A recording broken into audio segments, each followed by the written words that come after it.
swear, I think I recognized him. What are you talking about? Marcus frowned in confusion, but Christine was already reaching for her phone, tucked in the side pocket of her purse. He looks like our donor. Let me check that video. Of course he's not our donor. Marcus snorted, then faced front, shrugging it off. But he looked a lot like him. Don't be silly. Marcus started the engine, still shaking his head. I know what I saw. Did you see the video? No, and what's up with Al? What kind of guy follows serial killers?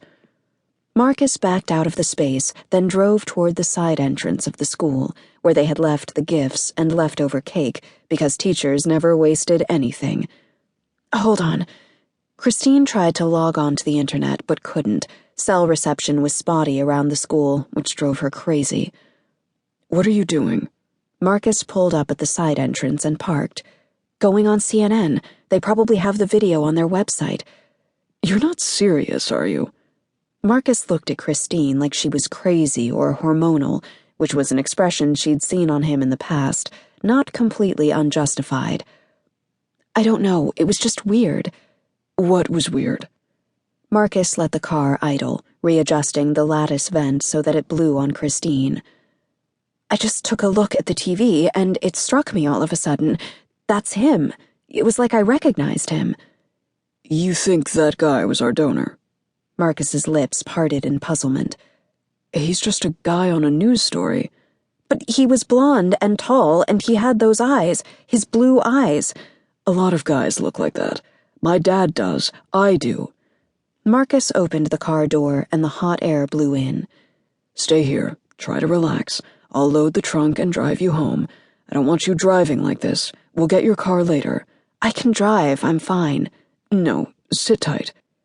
Marcus got out and shut the car door, and Christine returned her attention to her iPhone. She tried again to get online, but there was no service. She knew she'd have better luck near the office, so she opened the door and got out of the car. She walked down the sidewalk until she saw a bar pop onto the top of her iPhone screen, then logged onto the internet. She typed CNN into the search function and tapped through to the news of the day until she got to the third story, with the heading, Suspected Serial Killer Apprehended. Christine, I thought you had left. Pam emerged from the front doors with a surprised smile, carrying 3 tote bags. Marcus is just packing up. Thanks so much again. Christine tried to put on a happy face, but she was dying to look at the CNN video. She slipped the phone into her pocket as Marcus returned to the car with the bags and started loading the trunk, which caught Pam's attention. Oh, I could have given him a hand, Pam said, waving to Marcus, who shut the trunk. Thanks, he's got it, and you're carrying enough. When are we ever not carrying enough? Did you see my new bag, by the way? My daughter gave it to me. Pam held out her largest tote bag, a floral Vera Bradley pattern, which was the real version of Christine's knockoff purse. Gorgeous. Teacher porn. Hey, ladies, Marcus called out, striding toward them, his hand in his pocket.